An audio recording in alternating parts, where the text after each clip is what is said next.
Povo de Deus, permaneça em pé só um minuto. Se você puder, abra comigo a sua Bíblia, por gentileza, no livro de Apocalipse. Livro de Apocalipse, capítulo 1. Faremos a leitura dos versos 9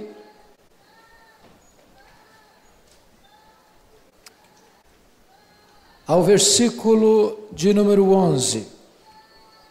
Depois, capítulo 3, versos 14 a 22. Apocalipse 1, 9 a 11 diz: Eu, João, irmão vosso, e companheiro na tribulação, no reino e na perseverança, em Jesus, achei-me na ilha chamada Patmos, por causa da palavra de Deus e do testemunho de Jesus. Achei-me em espírito no dia do Senhor, e ouvi por detrás de mim grande voz, como de trombeta, dizendo: O que vês escreve em livro e manda às 7 igrejas: Éfeso, Esmirna, Pérgamo, Tiatira, Sardes, Filadélfia e Laodiceia. Capítulo 3, verso 14. Ao anjo da igreja em Laodiceia escreve: Estas coisas diz o Amém, a testemunha fiel e verdadeira, o princípio da criação de Deus. Conheço as tuas obras, que nem és frio nem quente. Quem dera fosses frio ou quente. Assim, porque és morno e nem és quente nem frio, estou a ponto de vomitar-te da minha boca. Pois dizes: estou rico e abastado e não preciso de coisa alguma. E nem sabes que tu és infeliz, sim, miserável, pobre, cego e nu. Aconselho-te que de mim compres ouro refinado pelo fogo para te enriqueceres, vestiduras brancas para te vestires, a fim de que não seja manifesta a vergonha da tua nudez, e colírio para ungires os olhos, a fim de que vejas. Eu repreendo e disciplino a quantos amo. Sê, pois, zeloso e arrepende-te.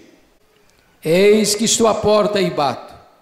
Se alguém ouvir a minha voz e abrir a porta, entrarei em sua casa e cearei com ele, e ele comigo. Ao vencedor dar-lhe-ei sentar-se comigo no meu trono. Assim como também eu venci e me sentei com meu Pai no seu trono. Quem tem ouvidos, ouça o que o Espírito diz às igrejas. Amém. Podem assentar, por favor.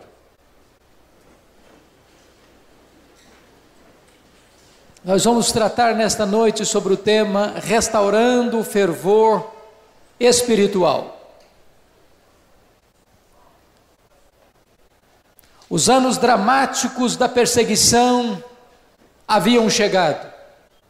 A igreja de Deus estava encurralada, entrincheirada por forças hostis, por violência desumana. Por todo o vasto Império Romano havia uma chacina coletiva, um banho de sangue, onde milhares de crentes eram trucidados e mortos com requinte de crueldade.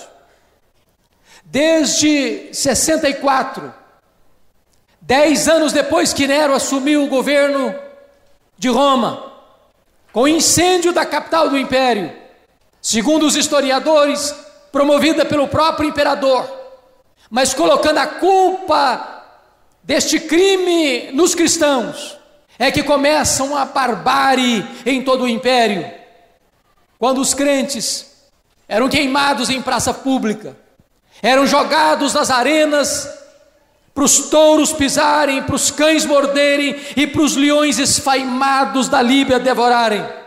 Após o suicídio de Nero em 68, a perseguição não cessa. Mais tarde levanta-se no Império Domiciano, chamado Segundo Nero, o primeiro imperador a arrogar para si o título de Senhor e Deus. E foi este homem, Domiciano, que agora deporta o apóstolo João para a ilha de Patmos. A essas alturas, todos os outros apóstolos de Cristo estavam mortos pelo viés do martírio. Mas agora João, então pastor em Éfeso, capital da Ásia Menor, é deportado, é degradado para a ilha de Patmos, já velho, talvez com a intenção do imperador de colocar uma pá de cal sobre o cristianismo, eliminando da terra o último representante do colégio apostólico. Mas quando talvez o imperador estava pensando que estava destruindo a igreja, ele estava simplesmente promovendo a igreja, porque a obra de Deus é indestrutível, a igreja de Deus é indestrutível. Como diz um cântico pentecostal, é obra santa, ninguém detém. Porque na verdade, quando João estava cercado por águas, por todos os lados, isolado da sua família e da sua igreja, reduzida a uma solidão imperiosa, quando todas as portas da terra se fecharam para ele, Deus abriu-lhe uma porta no céu. E foi num dia de domingo, naquela ilha inóspita de Patmos, que João teve uma visão gloriosa. Uma voz falou com ele por trás dele, como voz de trombeta. E quando ele ouviu essa voz, a voz dizia: o que vês, escreve em um livro e manda às 7 igrejas da Ásia: Éfeso, Esmirna, Pérgamo, Tiatiro, Sardes, Filadélfia e Laodiceia. Quando ele voltou para ver quem falava com ele, ele não viu quem falava com ele. Ele viu 7 candeeiros de ouro, símbolo das 7 igrejas, e no meio dos candeeiros, um semelhante ao Filho do Homem. Na verdade, a única maneira do mundo ver a Jesus é no meio da igreja. A igreja é o corpo de Cristo. A igreja revela Cristo. É por isso que a consciência cristã é tão importante. Porque o propósito desta conferência, que mobiliza Campina Grande, a Paraíba e o Brasil, e tem seus reflexos no mundo, tem como único propósito revelar Jesus, mostrar a unidade da igreja de Deus e resgatar a pureza do evangelho de Jesus Cristo. Diz a Escritura que quando João olha e vê este semelhante ao Filho do Homem no meio da igreja, ele percebe que não é mais o Cristo sofrido do Calvário, não é mais o Cristo com o rosto empapuçado de sangue, insultado, com as cusparadas e com os açoites. Não é mais o Cristo cuja voz está embargada pela sede. Não é mais o Cristo cujos olhos estão inchados e estão marcados por traumas. Não é mais o Cristo cujas mãos estão rasgadas pelos pregos. Não é mais o Cristo cujos pés estão cravados na rude cruz. Mas quando João olha, ele vê o Cristo da glória.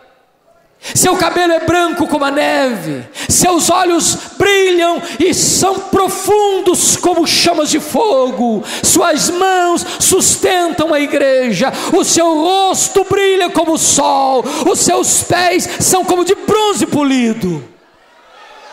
João vê o Cristo vencedor, o Cristo que esmagou a cabeça da serpente na cruz, o Cristo que desbaratou o inferno no Calvário, o Cristo que venceu a morte pela sua ressurreição. E João tem uma visão gloriosa deste Cristo vencedor, deste que é o Senhor absoluto do universo, aquele que é o cabeça da igreja, aquele que tem a igreja em suas poderosas mãos. Diz a Escritura que quando João tem esta visão do Cristo da glória, ele cai como morto aos seus pés. Mas o Senhor Jesus põe a mão sobre ele e diz: não temas, João, eu sou o primeiro e o último, eu estive morto, mas eis que eu estou vivo pelos séculos dos séculos.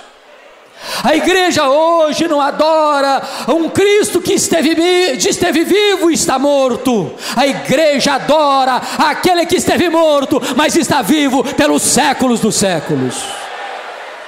Nós adoramos o Cristo vivo. Ele é a razão da nossa vida, Ele é a razão da nossa história, Ele é a razão da consciência cristã.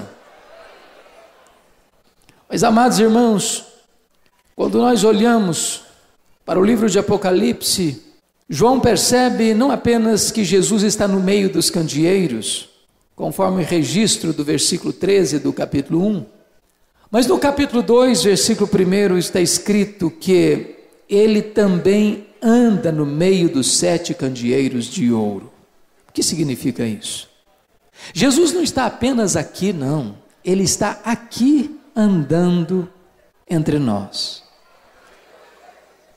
E Ele está andando entre nós para nos sondar, para nos investigar, para nos corrigir, para nos exortar, para nos consolar e para nos fazer grandes promessas.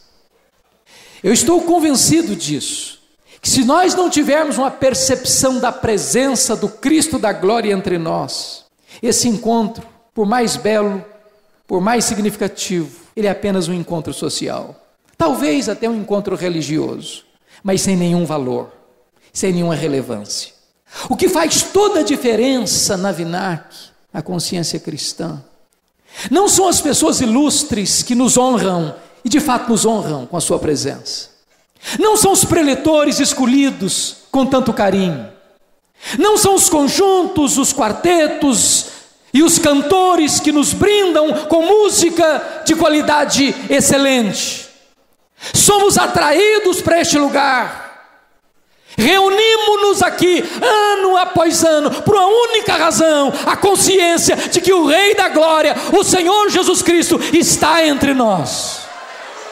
É por causa dele que estamos aqui, é para ouvir a sua voz que estamos aqui, é para recebermos os desafios que emanam do seu trono que estamos aqui.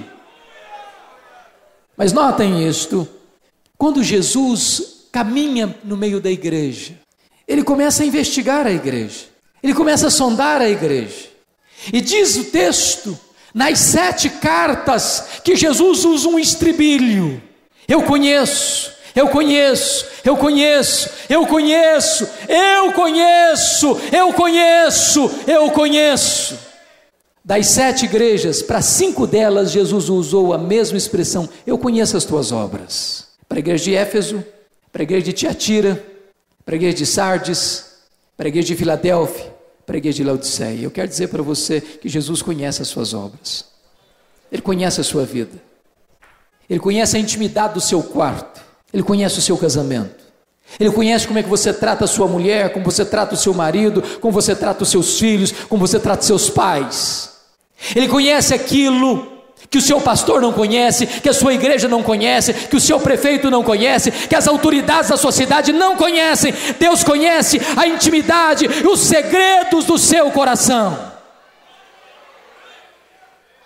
Ele não se deixa enganar pela nossa performance, Ele não se deixa enganar pela grandiloquência dos nossos gestos, com a beleza da nossa retórica. Ele conhece a intimidade e os segredos da nossa alma e do nosso coração. Mas para a igreja de Esmirna, Jesus Cristo se dirige assim: eu conheço a tua tribulação. Uma igreja sofrida, uma igreja pobre, uma igreja perseguida. Eu quero dizer para você que Jesus também conhece a sua dor, as suas lágrimas, as suas noites indormidas, as suas madrugadas insones, os seus dramas existenciais, as suas angústias, talvez de pensar, pastor Helder, que não dá mais para repetir um novo capítulo da consciência cristã. O Senhor conhece a sua dor, o Senhor conhece a sua angústia, o Senhor conhece a sua necessidade, o Senhor conhece os seus desafios. Mas para a igreja de Pérgamo, Jesus Cristo se dirige dizendo: eu conheço o lugar onde habitas, onde está o trono de Satanás. Por que Jesus Cristo disse isso? Porque Pérgamo era uma das mais importantes cidades da Ásia. Lá em Pérgamo ficava o templo de Esculápio, o deus da cura, representado por uma serpente. Até hoje, se você for ao seu médico, você vai ver o seu médico usando um jaleco, com a serpentezinha bordada no seu jaleco. Essa serpente bordada no jaleco do seu médico vem de Pérgamo. Isso retrata o culto a Esculápio, o deus serpente, o deus da cura. O grande problema é que lá em Pérgamo, naquele primeiro século, eles atribuíam a cura não a Deus, mas a Esculápio. E adoravam a Esculápio como uma divindade. E adoravam o imperador porque Pérgamo ganhou o título de a primeira cidade da Ásia a estabelecer o culto ao imperador como Deus. E Jesus se dirige à igreja em Pérgamo dizendo: eu conheço o lugar onde habitas, onde está o trono de Satanás. O Senhor conhece onde você habita, as suas lutas, suas perseguições, os dramas existenciais que você enfrenta. Curiosamente, quando Jesus investiga as 7 igrejas, ele vai fazer elogios apenas a 2 igrejas, sem qualquer censura: a igreja de Esmirna e a igreja de Filadélfia. Curiosamente, as 2 mais pequenas e pobres igrejas da Ásia Menor. A igreja de Esmirna, Jesus Cristo disse: tu és pobre, mas aos meus olhos tu és rica. Ah, como Jesus é diferente de nós. Às vezes nós pensamos que uma igreja rica é uma igreja que tem um templo suntuoso, é uma igreja que tem muitos membros, é uma igreja que tem um orçamento expressivo, é uma igreja que tem muita gente de influência política e econômica na cidade. Mas Jesus Cristo olha para a igreja mais pobre da Ásia, composta na sua maioria de escravos, e Jesus Cristo disse: tu és pobre, mas aos meus olhos tu és rica. Uma igreja pode estar num barraco de chão batido, não ter bancos decentes para o povo assentar-se, ser considerada desprezível aos olhos da terra, mas pela avaliação do céu, ser uma igreja rica.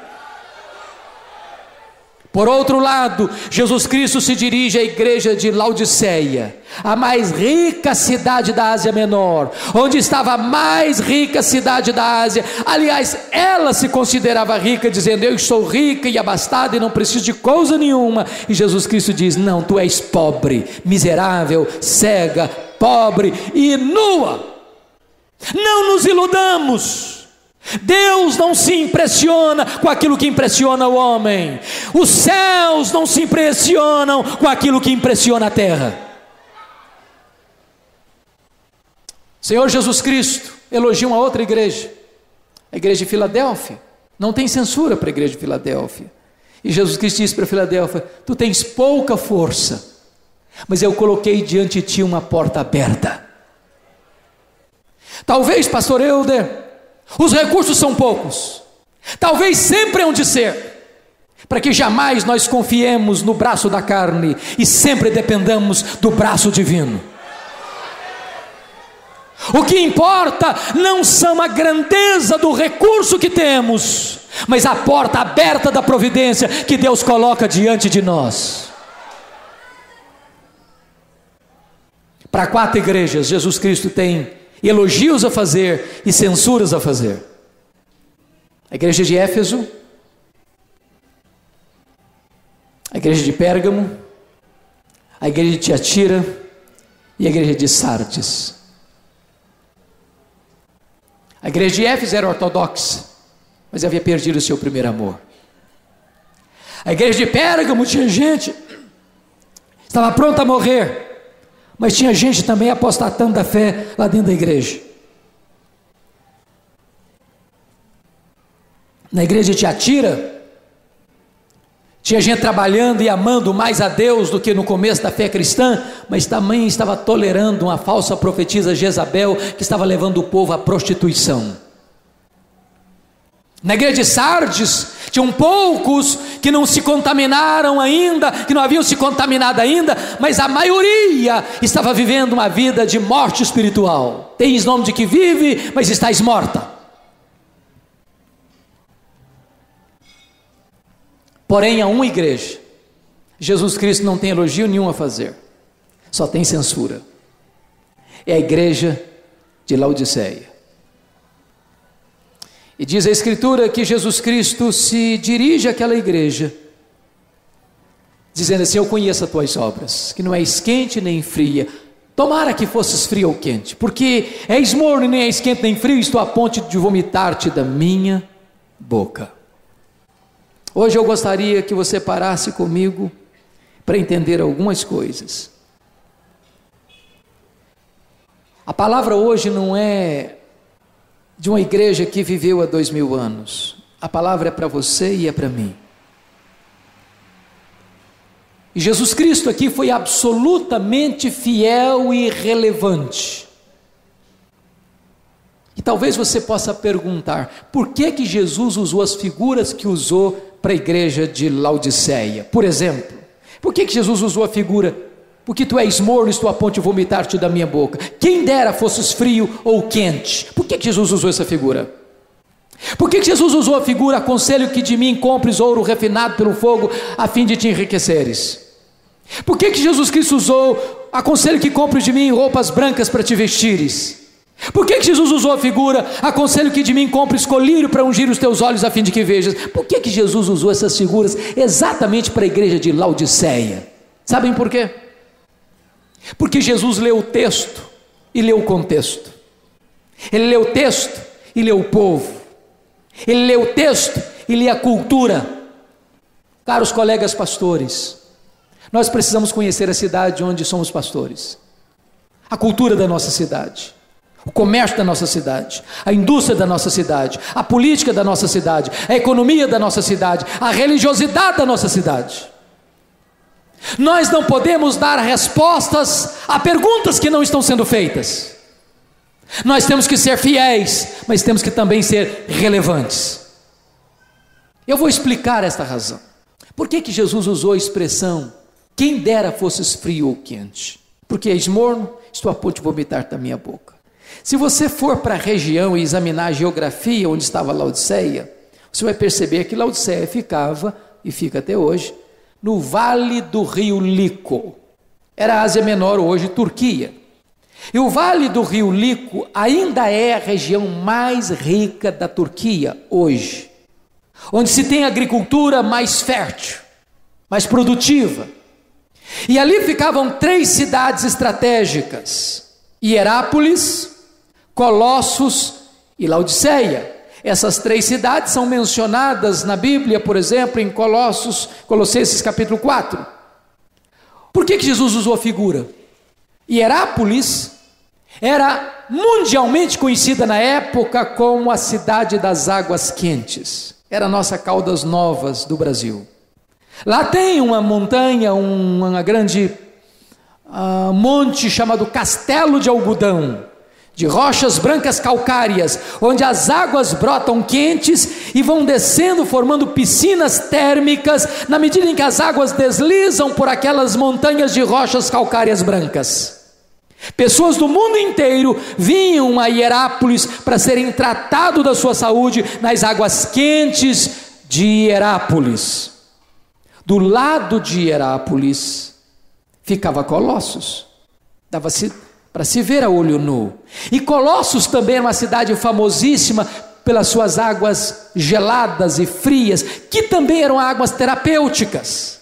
Pessoas vinham de diversas regiões para serem tratadas pelas águas geladas de Colossos.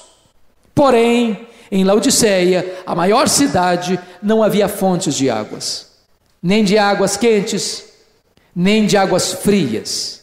As águas que chegavam em Laodiceia vinham por um arqueduto das montanhas e chegavam em Laodiceia mornas, intragáveis e inúteis para qualquer tratamento terapêutico.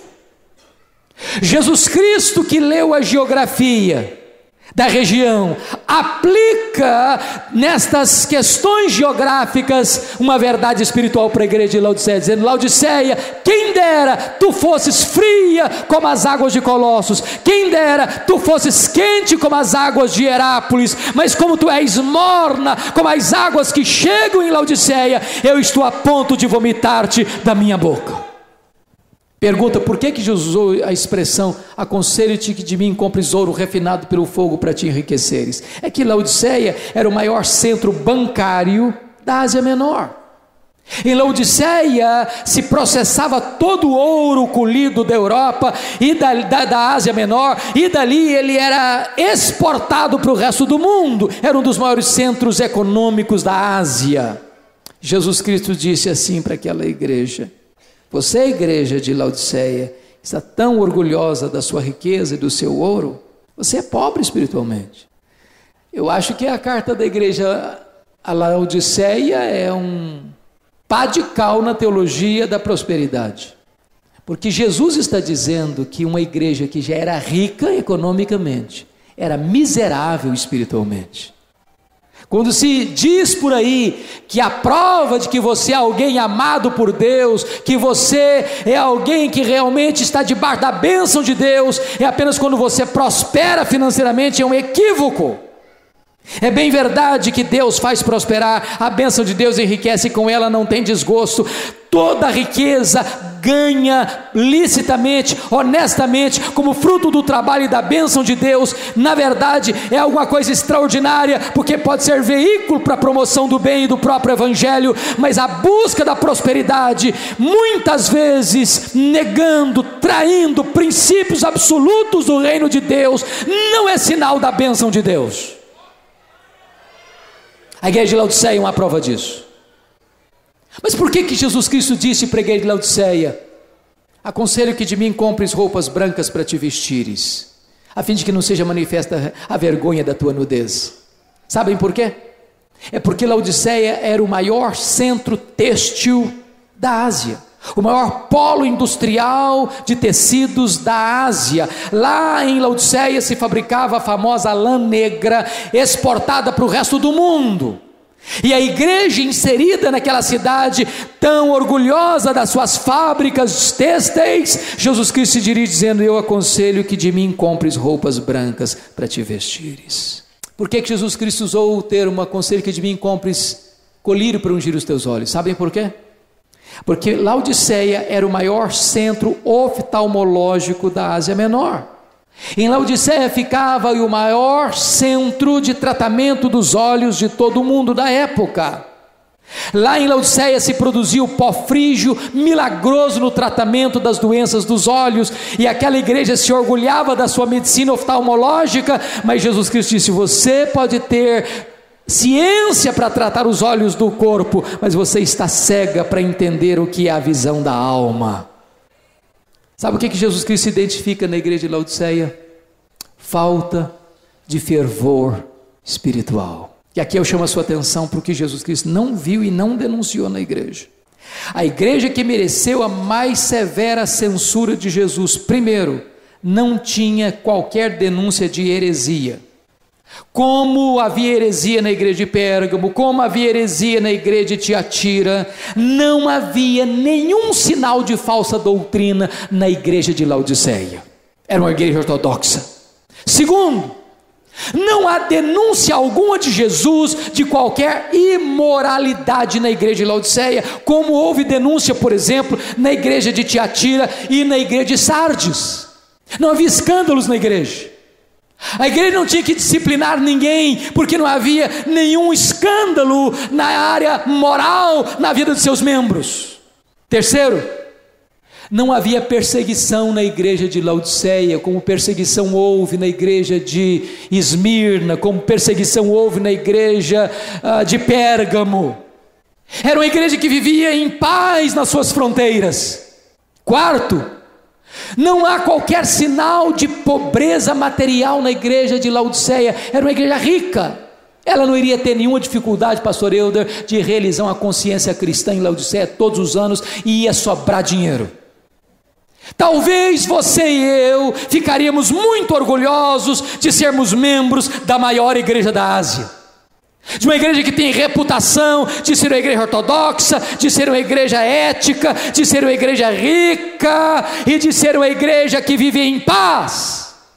Mas Jesus olha para aquela igreja e traz a maior censura para aquela igreja, dizendo: o que falta nesta igreja é fervor espiritual. Meus amados irmãos, entendamos isso. Nós vivemos uma crise talvez sem precedentes no universo evangélico no Brasil. Cresce o liberalismo, que matou igrejas na Europa, está matando igrejas na América e também no Brasil. Cresce o misticismo, o sincretismo religioso. E talvez o que mais cresce aceleradamente no Brasil não é o genuíno evangelho de Cristo, é o sincretismo religioso. É o evangelho do copo d'água ungido em cima de um rádio. É o evangelho de uma rosa ungida, mística, onde uma pessoa deposita sua fé, não no Deus vivo, não na palavra do Deus vivo, mas em instrumentos místicos que afastam o povo da verdade das Escrituras. Mas por outro lado, irmãos, por outro lado, há um severo risco de nós termos também uma igreja ortodoxa, ética, rica, pacífica, mas vivendo uma ortodoxia morta, sem vida, sem entusiasmo, sem calor, sem vibração. As coisas acontecem, você vai à igreja, você volta da igreja, você prega, você ora, você evangeliza, você faz, você acontece, mas isso tornou rotina na sua vida. Você já perdeu o primeiro amor, já perdeu o entusiasmo, já perdeu o fervor, já não sabe o que é ter gozo na presença de Deus, já não sabe o que é chorar pelos seus pecados na presença de Deus, já não tem mais um vislumbre da majestade e da glória do Cristo glorificado em seu meio. Amados irmãos, nós precisamos orar para que Deus fenda os céus, para que Deus desça, para que Deus inflame outra vez a sua igreja. A igreja evangélica brasileira precisa de voltar-se para a Bíblia, mas precisa voltar-se também para o Deus vivo, para experimentar um poderoso reavivamento em nossos dias. Por isso, eu gostaria que você olhasse comigo 3 verdades nesse texto. A primeira delas é o diagnóstico que Cristo faz dos versos 15 a 17. Jesus identifica na igreja de Laodiceia falta de fervor. E eu tenho percorrido, caro prefeito, meu caro colega Elder, o Brasil em todas as suas regiões. Já preguei em mais de 800 igrejas evangélicas das mais diferentes matizes denominacionais. E a constatação que eu chego é que nós precisamos desesperadamente de um reavivamento, de voltar a ter o coração aquecido, porque às vezes nós tentamos botar uma máscara e ficamos com uma voz de fervor, com atitudes e gestos de fervor, mas o coração já está frio, virou rotina. E não adianta nós falarmos frases de efeito, nós dizermos palavras de efeito, porque Deus conhece o coração. Nós precisamos de que o vento do Espírito sopre sobre estas brasas cobertas de cinzas, para que o calor volte a aquecer a nossa alma. Eu preciso disso. Eu não quero mais caminhar sem que Deus restaure a minha sorte, sem que Deus reavive a minha alma, sem que Deus inflame o meu coração. Eu olho para a história da igreja e vejo a história de homens como George Whitefield, e eu até hoje não consegui entender. Aquele homem convertido a Cristo, seus 20 e poucos anos de idade, pregou 35 anos, 3 vezes por dia em média, para auditórios de 2.000 até 80.000 pessoas, sem ampliação de som. E muitas vezes, enquanto pregava, parava o seu sermão e chorava convulsivamente, tomado por um senso da doçura, da glória de Deus invadindo o seu peito. Eu estou relendo a biografia de Dwight Lyman Moody, de John Pollock, talvez a mais importante biografia de Moody de todos os tempos. Ele era um homem inculto, não tinha uma formação teológica refinada, mas houve um dia em que ele caminhava por Nova York, na Wall Street, quando de repente o Espírito Santo veio com poder sobre ele. E ele saiu correndo, entrou na casa de um amigo, prostrou-se de joelhos e parecia que ondas elétricas entravam pelo seu corpo. E chegou um momento que ele disse: meu Deus, basta, eu não aguento mais, Senhor. Quando ele se levantou dos seus joelhos, nunca mais a sua história foi a mesma, nunca mais a história da América foi a mesma. Esse homem levou a Cristo mais de 500.000 pessoas. Eu preciso desse fervor, nós precisamos desse poder. Nós precisamos desta restauração do fervor espiritual. Está faltando pão na casa do pão hoje. As pessoas vêm em procura de pão, mas nós damos receita de pão para elas. As prateleiras estão vazias, os fornos estão frios. E o máximo que nós podemos dizer para elas é que no passado Deus se manifestou, no passado Deus esteve presente, no passado Deus era glorioso, no passado multidões se rendiam a Cristo, no passado pregadores falavam no poder do Espírito, em lágrimas, na autoridade do poder do nome de Jesus, e os corações se derretiam. Mas hoje podemos falar muito pouco do que Deus está fazendo agora em nosso meio. Nós precisamos de restauração do fervor. Eu conto num dos meus livros um fato muito engraçado até, de uma pequena igreja que estava estabelecida numa pequena cidade, e do lado da igreja morava um ateu. Ateu esse que nunca foi convidado para ir à igreja e também nunca se interessou em ir, até o dia em que o templo desta pequena igreja pegou fogo, literalmente.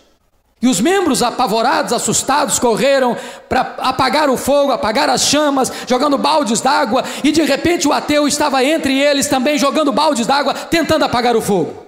E a zeladora da igreja, que viu a cena, ficou muito admirada e disse: mas o senhor aqui é a primeira vez que eu vejo o senhor na nossa igreja. E o ateu respondeu: mas também é a primeira vez que essa igreja pega fogo.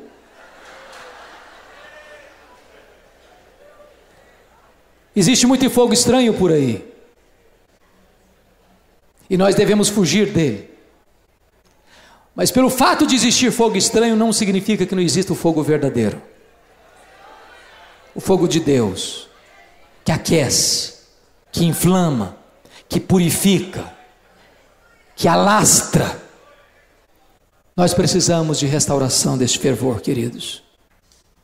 Mas aí vem, em segundo lugar, um apelo de Jesus à igreja de Laodiceia. Veja comigo a partir do versículo de número 18, quando Jesus diz: aconselho-te que de mim compres ouro refinado pelo fogo para te enriqueceres, vestiduras brancas para te vestires, a fim de que não seja manifesta a vergonha da tua nudez, e colírio para ungir os teus olhos, a fim de que vejas. Eu repreendo e disciplino a quantos amo, sê pois zeloso e arrepende-te. Preste atenção que Jesus, sendo o dono da igreja, o Senhor da igreja, se aproxima não dando ordens, mas dando conselhos. Aconselho-te. E ele se apresenta à igreja como um mascate, se apresenta à igreja como um mercador. Agora prestem atenção, que ele diz: compres de mim ouro, vestes, colírio. O que significa isso? Significa o seguinte, irmãos: a solução para a falta de fervor na igreja não é correr atrás da última novidade do mercado da fé, não é buscar os corredores dos aventureiros que oferecem uma panaceia para mitigar o sofrimento do aqui e do agora, mas não traz o pão vivo do céu que alimenta a alma, que restaura o coração. A solução da igreja está numa volta para Jesus. É Jesus que tem o remédio para a igreja, é Jesus que tem a resposta para a igreja, é Jesus que restaura a igreja, é Jesus que põe a igreja nos trilhos da verdade, é Jesus que pode trazer um derramamento do Espírito para a igreja, é Jesus que pode reavivar de novo a sua igreja. É a Ele que precisamos recorrer.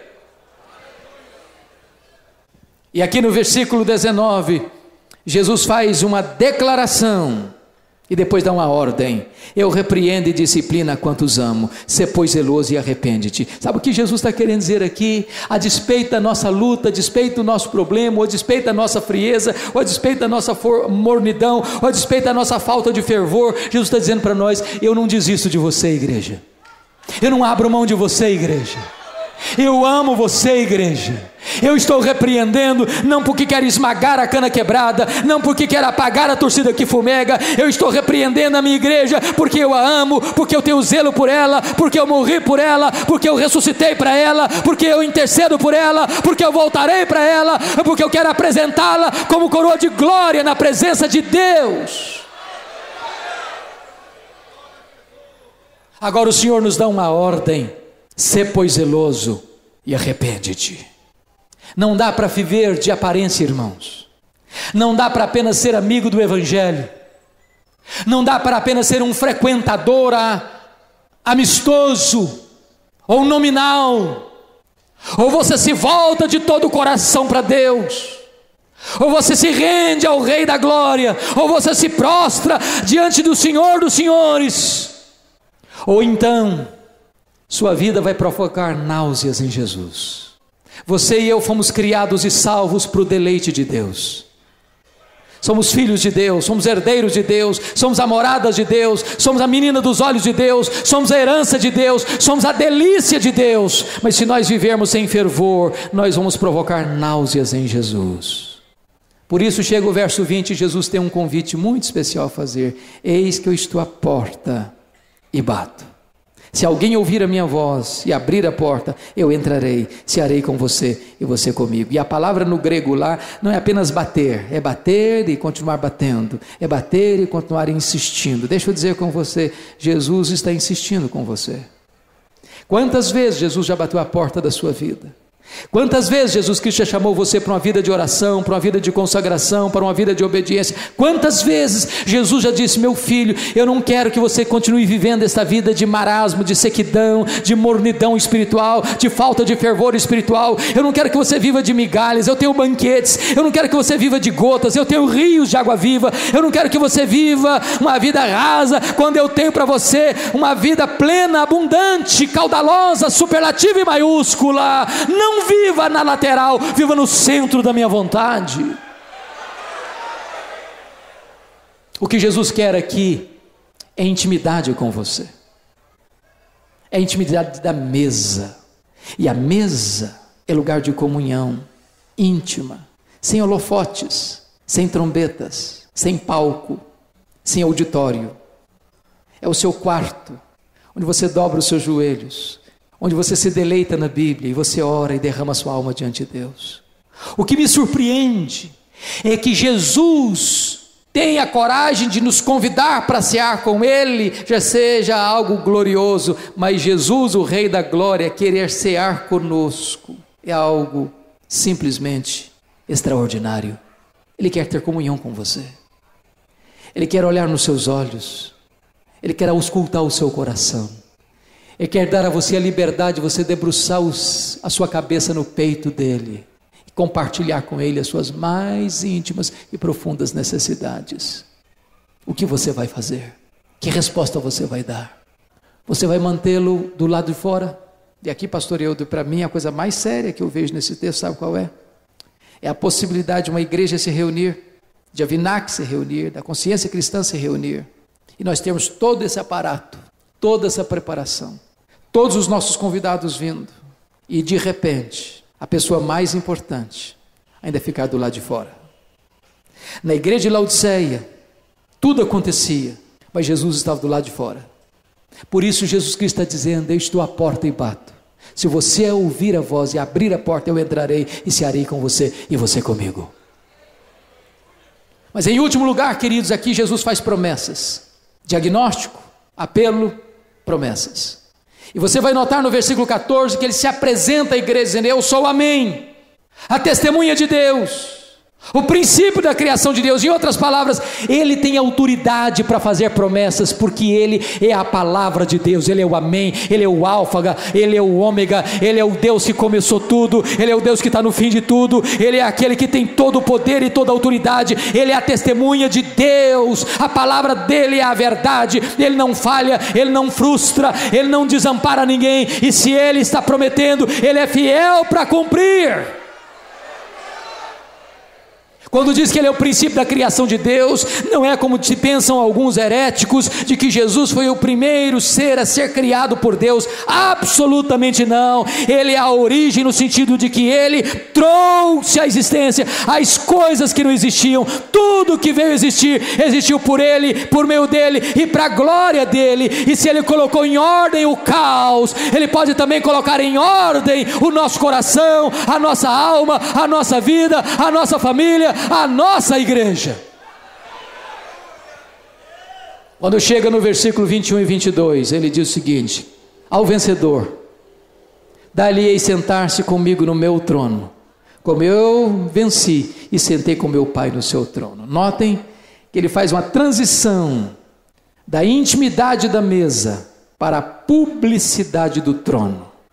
Quem tem comunhão com Ele na intimidade da mesa vai ser colocado numa posição de exaltação pública no trono. O Senhor não quer levar apenas você para o céu, o Senhor quer levar você também para o trono.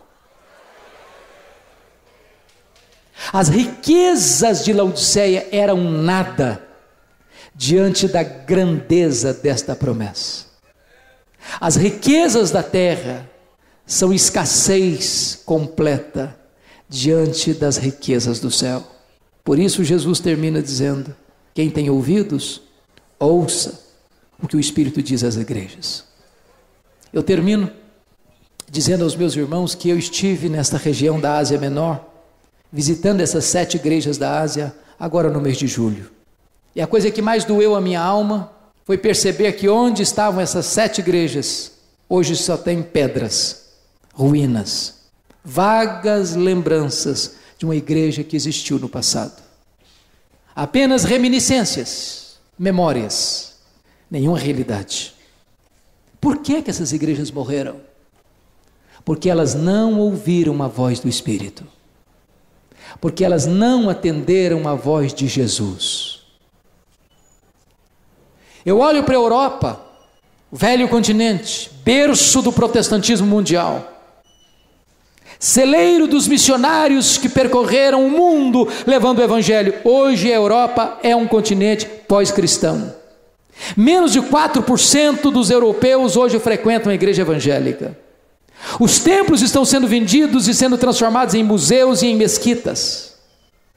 Olho para a América, visitei muitas igrejas no Canadá e nos Estados Unidos, chamadas igrejas mortas, dead churches, devastadas pelo liberalismo teológico. Hoje muitas igrejas cheias de pessoas vazias de Deus e entupidas de sincretismo religioso. Essa realidade chegou ao Brasil. A maioria dos nossos seminários históricos estão levedados pelo fermento do liberalismo. A maioria das nossas igrejas estão contaminadas pelo sincretismo. E nós esperamos, irmãos, que pela graça de Deus, o Senhor levante uma geração que conheça Deus, comprometida com a sua palavra. Uma geração que não apenas ame a ortodoxia, mas uma geração que também busque o fervor espiritual. Uma geração que tenha luz na cabeça, mas tenha fogo no coração. Uma geração que queira não apenas o conhecimento de Deus, mas a intimidade com Deus.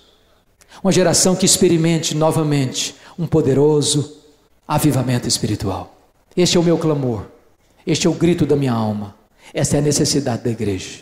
Eu quero orar com você. Se você quiser, fique em pé. Nós vamos clamar ao Senhor. Deus, aplica a tua palavra ao coração do teu povo nesta noite. Nós sabemos que tu estás aqui, que tu estás sondando os corações, tu nos conheces.